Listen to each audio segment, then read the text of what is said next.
गिरा, वहाँ गिरने लगा। तो धीरे धीरे ये मलटिब्बा आज है कल नहीं होगा। तो मलटिब्बाओं का निर्माण कहाँ होगा? जहाँ जहाँ रेत ज्यादा होगा, मतलब रेगिस्तानों में। ये स्थायी नहीं होते। मलटिब्बा जहाँ बनते हैं वहीं पे छत्रक का भी निर्माण होता है। छत्रक, अब छत्रक क्या है? जैसे ये जमीन है पूरी रेत भरी हुई जमीन, सब इसमें रेत ही रेत है।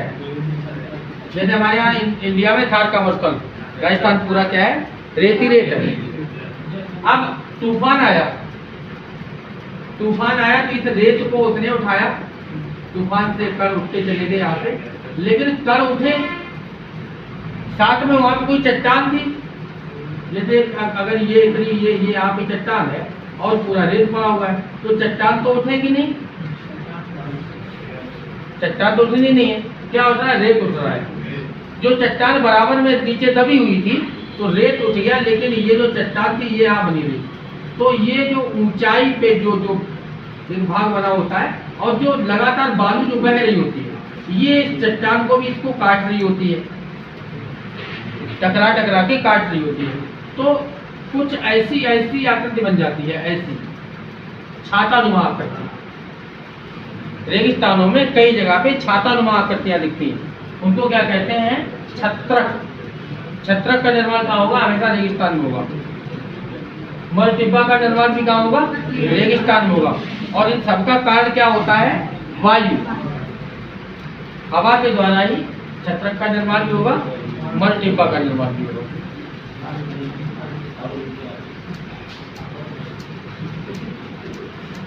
अब आपको बता रहे हैं चक्रवात किसे कहते हैं?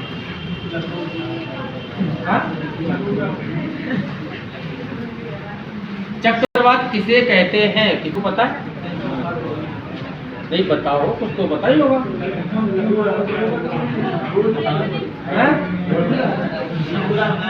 लखूरा, लखूरा, ये जो भूत निकलते हैं, ये भूत निकलते हैं, ये सही है, यही चक्रवात है। जैसे नहीं कमरा आपने करो पंडित, इसमें कठिन नहीं होता, ज्योग्राफी बहुत सरल है। इसके चक्र माने क्या है? चक्कर, और बात कहते हैं हवा को। नाम से ही तो स्पष्ट है, हवा अगर चक्कर लगा रही है तो वो चक्रवात हो गया। पंडित तुम्हारे कमरा पर चलो। चक्रवात तुमने सर्दियों में ज्यादा देखे या गर्मियों में? ये भूत गर्मियों में ही क्यों निकलते हैं?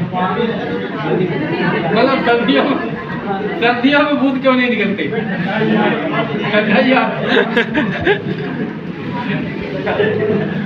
देखो इसका कारण क्या होता है, ये चक्रवात बनने का कारण क्या होता है? ये पृथ्वी है जिसपे वायु है, और जब यहाँ पे हवा बहुत ज्यादा मतलब गर्म हो जाएगी या पृथ्वी की सतह गर्म हो जाएगी, जब धरती की सतह गर्म होगी, सूर्य की किरणें लगातार लंबवत टकरा रही है तो धरती की सतह गर्म हो रही है, और सतह से जब उधर से किरणें आई तो किस दिशा से आई? विकिरण विधि। और टकरा के जो लौटी, इसको कहते हैं संवहन। तो ये होती है संवहन विधि, और संवहन की विधि के द्वारा हवा गर्म हो जाती है। अब जब हवा गर्म हो जाएगी तो गर्म वायु हमेशा ऊपर को उठेगी। अब यहाँ पे जो वायु थी वो कहाँ चलेगी? ऊपर। अब यहाँ पे वायु होगी कम, जब वायु कम हो जाएगी तो वायु दाब कम हो जाएगा। ज्यादा वायु दाब है, जहाँ वायु कम है वहाँ कम है। वायु दाब मतलब एयर प्रेशर जब कम होगा तो इस स्थान को भरने के लिए इधर से हवा आएगी तेजी से, और इधर से भी हवा तेजी से आएगी। खाली स्थान को भरने के लिए हवा दोनों तरफ से स्पीड से आ रही है। अब स्पीड से आती हवा एक दूसरे से टकरा गई, जब दोनों हवाएं टकराएंगी तो ऐसे राउंड राउंड राउंड राउंड घूमने लगेंगे, है ना। अब हालांकि ये गर्म हवा है इसलिए ये ऊपर को तेजी जा रही है टकराने के बाद, और इसके अंदर क्या है? वायुदाब निम्न वायुदाब है। वायुदाब जब कम रह जाते तभी तो ये टकराती हैं, टकरा के चक्कर लगाती हैं, है ना। कम होने से टकराती, तो यहाँ पे अंदर क्या है? निम्न वायुदाब है। निम्न वायुदाब की टकरा के ये ऊपर चलती है, इसको कहते हैं चक्रवात। चक्रवात बहुत बड़े बड़े तूफान लाते हैं साथ में, है ना। टाइफून वगैरह जो चक्रवात है, हरिकेन जो चक्रवात है, अलग अलग भारत में भी चक्रवात आते हैं समुद्र साइड में। इधर तो कम आ पाते हैं, इधर तो वही भूत आ पाते हैं छोटे छोटे, है ना। बड़े चक्रवात नहीं आते इधर, उनके इधर तक की गुंजाइश नहीं बनती, क्योंकि इतना ज्यादा वायुदाब कम नहीं हो पाता।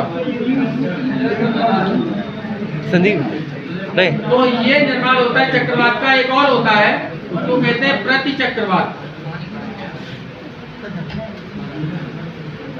प्रति चक्रवात की कंडीशन इससे ठीक उल्टी। प्रति चक्रवात चक्रवात के ठीक उल्टा होता है। इसके केंद्र में वायुदाब, चक्रवात के केंद्र में वायुदाब कम होता है और प्रति चक्रवात के केंद्र में वायुदाब अधिक होता है। जो प्रति चक्रवात होगा, इसका सेंटर जहां पे ये अंदर है, अंदर का हिस्सा खाली होगा, ऐसे ही तो जा रही है। अगर जो भूत बनता है उसमें कभी देख रहा बीच में खड़े होके, चांद मिले, वो सेकंडों में निकल जाता है। तो तुम्हें वहां पे बीच में बिल्कुल हवा नहीं मिलेगी, बीच में खाली मिलेगा वो तुम्हें। उसके चारों तरफ तो हवा है, बीच में बिल्कुल खाली है। ये चक्रवात की कंडीशन। और अगर तुम्हें बीच में बहुत ज्यादा मिले तो समझ लेना ये चक्रवात नहीं था, ये प्रति चक्रवात था। अगर तुम्हें ये पन्नी वगैरह उड़ती ही तो बीच में ही मिल जाए तो ये प्रति चक्रवात है। और पन्नी वगैरह तुम्हें दाएं बाएं उड़े और तुम बीच में खड़े हो, ऐसे राउंड लगा रहा है भूत, है ना, तुम्हारे बाद, तो वो क्या है, वो चक्रवात है। बीच में बिल्कुल खाली है। तो ये दो कंडीशन होती है, चक्रवात और चक्रवात के बनने का मुख्य कारण जो होता है वो वायुदाब का कम होना। जब वायुदाब कम होगी तब चक्रवात जन्म लेगा। ठीक है, तो ये चक्रवात।